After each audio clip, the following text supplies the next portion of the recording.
Mothers of America, this hour belongs to you. It's MomTalk Radio with Maria Bailey. You know, it's a natural thing, I think, if it's Pregnancy Awareness Month, to talk about what happens after the baby is born, since the focus is on pregnancy.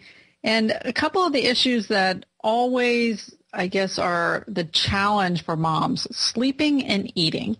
And so we're delighted to have with us today on MomTalk Radio Dr. Dina Kulik. She is a mom and a pediatrician practicing primary care, and she is at the KinderCare Pediatrics in Toronto, Ontario. And we are really excited to have her expertise with us to talk a little bit about the baby after it's born. So welcome, Dina, to MomTalk Radio. Thank you for having me. So let's start talking about sleep, which is the thing that comes to mind first once the baby is born. Do babies need to be trained to sleep, or do we they come out and they're going to have their own sleep patterns? Absolutely. Initially, most babies will do what they feel like, and that might be sleeping mostly during the day and being up more at night. I think a lot of babies have to be somewhat trained into sleeping the way we want them to sleep. So initially, most babies should be feeding every 2 to 4 hours. So I wouldn't expect any baby, any newborn, to sleep longer than that initially for the first few months. But I like starting to get babies on routines by about 3 months of age, where you're doing predictable things before the nap time and before the sleeping time, so that they know that's a special time where they should be sleeping. That I start to do around 2.5 or 3 months. Okay, so what about the old, I guess, mom's wise tale that you never wake a sleeping baby? If you're trying to get them on a routine, do you wake them if they've slept a little longer than maybe they should, or do you just let babies sleep? I think it depends when they're sleeping. So if they're sleeping every 3 to 4 hours, especially at night, then as long as the weight gain is good and they're breastfeeding or bottle feeding well and gaining a significant amount of weight, then I do let babies sleep.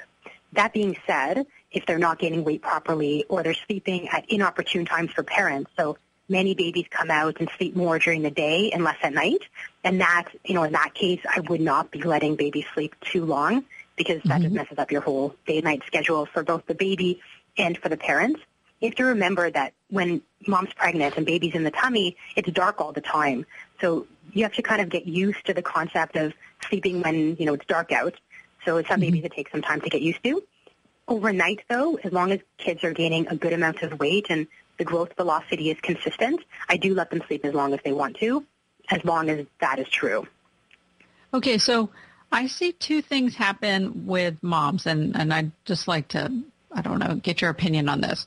So I see two things happen. Either moms go to an extreme with the routine and the sleeping, and I had a sister-in-law, actually, who wouldn't even let her husband cut the grass outside. Like, the house had to be perfectly silent every single day at 1 o'clock so that the child could sleep undisturbed. And then That's not my personal strategy.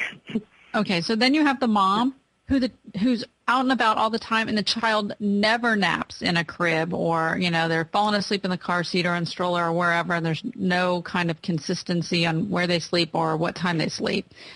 Right. So I those think are two extremes that probably when you're sorry. So I just want to get your opinion on those sleep training. I do recommend that parents teach them kids how to sleep in their cribs or in their bassinet initially, and then once the child has a consistent routine with it, and by routine I don't mean timing per se. So I don't tell the families I take care of, always put your baby down at 9 o'clock and always put your baby down at 1 p.m. I don't think that's necessary. I think around after lunchtime and after breakfast time, kind of generalizations is a good thing. When kids are initially being trained to sleep, I do recommend having a consistent place to sleep, whether that's the crib or the bassinet. But then once kids are in that kind of routine of knowing and feeling tired at that time, then being out and about doesn't seem to be a big problem. My kids are, sleeping in the car seats and in strollers when we're out with them, but are just as easy to sleep in their cribs at home as well. So they get used to the concept of sleeping around that time and then become more transportable. With regard to noise, I actually trained kids to sleep initially with noise. So I'm a big fan of white noise, not being crazy loud, not being on 24 hours a day, but during nap times and sleep times, because it emulates what it sounds like in mom's tummy. So when a baby, before they're born, it's very loud in mom's stomach. So the sound of the aorta is a really loud whooshing sound. And then to take a baby out and say, here, sleep in the crib or in the bassinet where you're not that tight and you're not that cuddled and you're not that warm and it's quiet, it's not natural to them. Right, so I do train kids to both sleep swaddled with white noise, as tight and as warm as they can be safely, to emulate what it's like in mom's womb. And then later they become more flexible and they don't have to, follow those same kind of principles anymore. Well, yeah, and what's kind of interesting is this particular nephew of mine now, as a teenager, he cannot sleep he's like the lightest sleeper ever, and if there's any noise, he can't sleep because he was trained in an environment that had no noise. And I kind of think that parents don't realize that when they're training their babies to sleep, they're creating habits for life. That, I mean, if you're in a college dorm room and you can only sleep in absolute silence, you're never going to sleep. I agree. And then there's the other end of the spectrum, too, where adults, I know, fall asleep only with the TV or the radio on because they're used to only sleeping with noise. Right. So you kind of have to take, both ends of it. And so, for me personally, I recommend using white noise for the first 4 or 5 months.